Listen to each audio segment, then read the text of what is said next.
Understanding the implementation of policy-based governance at Journey of Life Lutheran Church. The Constitution and bylaws of Journey of Life Lutheran Church define the governance of our church in terms that can be described as policy-based.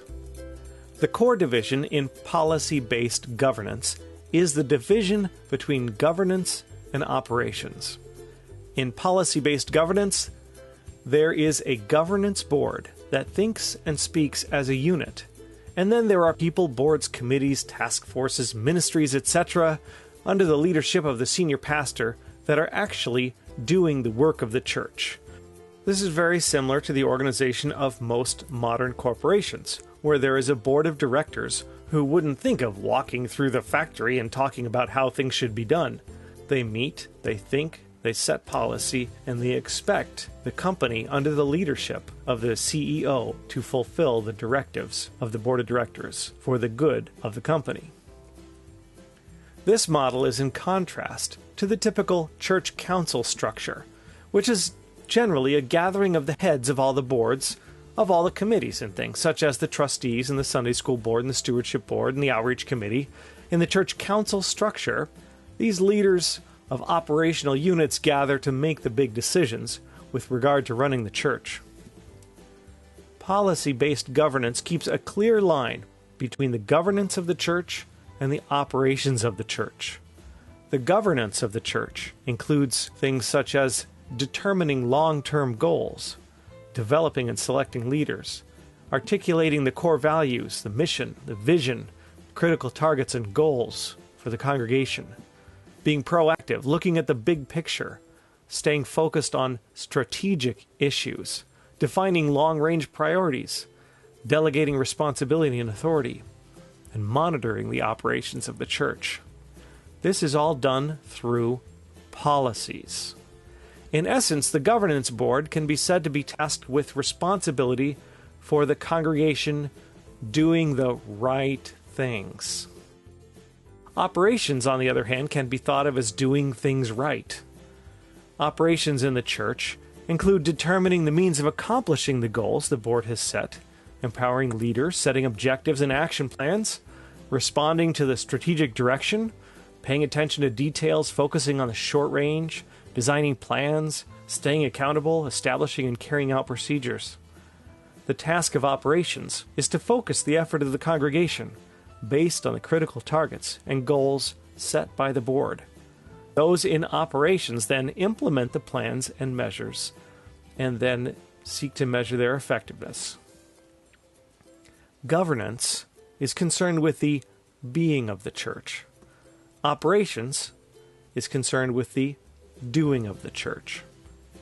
This presentation from this point forward will focus primarily on the role of the governance board, the board of directors at Journey of Life. The responsibilities of the governance board can be divided into three basic areas. First is to determine the cultural context. The governance board must bear in mind the history of the congregation, along with the ministry context of the community surrounding the congregation. Also important is a sense of the strengths and weaknesses, as well as the opportunities and threats that are part of the ministry environment. Second is the strategic direction of the congregation. This includes the congregation's core values, its mission statement, its vision, some critical targets, and goals, the accomplishment of which will lead the congregation toward the critical targets. And the third area is stewardship.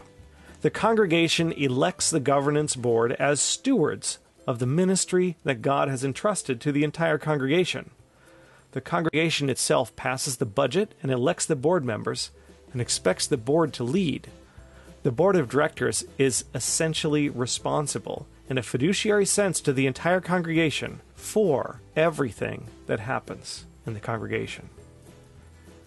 In its stewardship capacity, the governance board recognizes different levels of a sense of stewardship and investment among the constituencies that are part of the congregation's ministry. First and closest is the senior pastor, who is in the unique role of having a place both in governance and operations. This unique role is only in the formal sense. In every church, the board members also function in a wide variety of operational roles, but the operational roles are distinct from their roles on the governance board. There are also staff, which include paid and volunteer staff and leadership. There are the ones served by the congregation, those who benefit from the ministry of the congregation, the members, the ones who formally associate with the congregation, and then, on a less formally defined way, there are ones we think of as stewards, those who have a demonstrated investment in the life and ministry of the congregation. Typically, the stewards are about 20% of the congregation and do about 80% of the work. Don't try to change this ratio. This is a fixed sociological principle. If we want more stewards, we need to grow the whole congregation. With regard to the cultural context, the governance board takes responsibility for community relations and demographic research, both of which help define the context for ministry.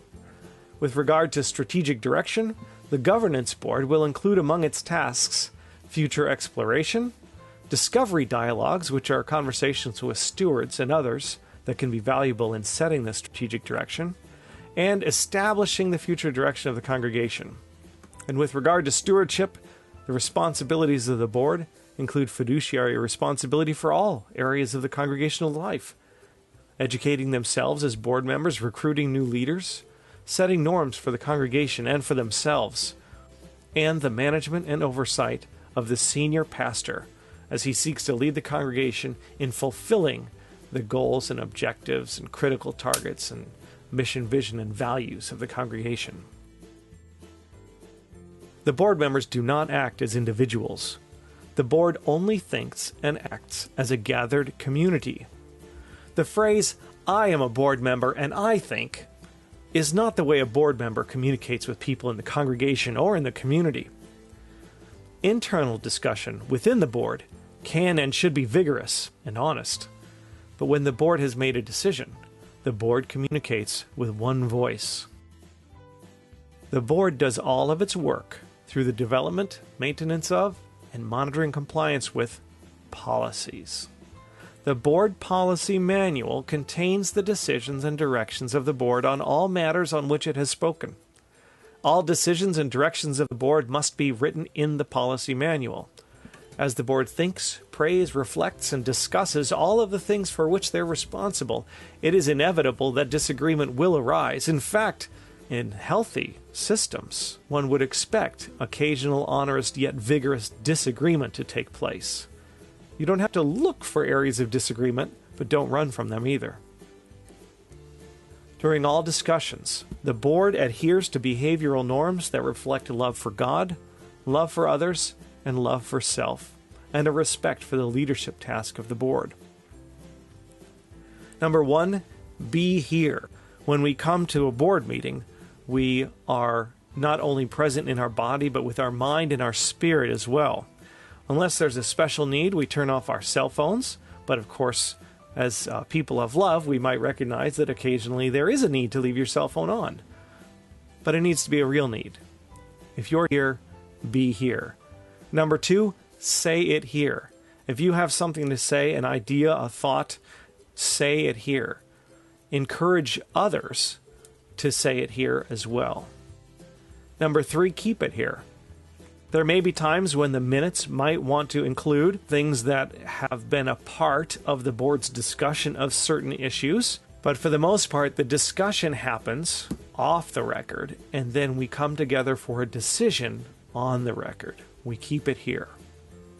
Number 4, speak for yourself about yourself.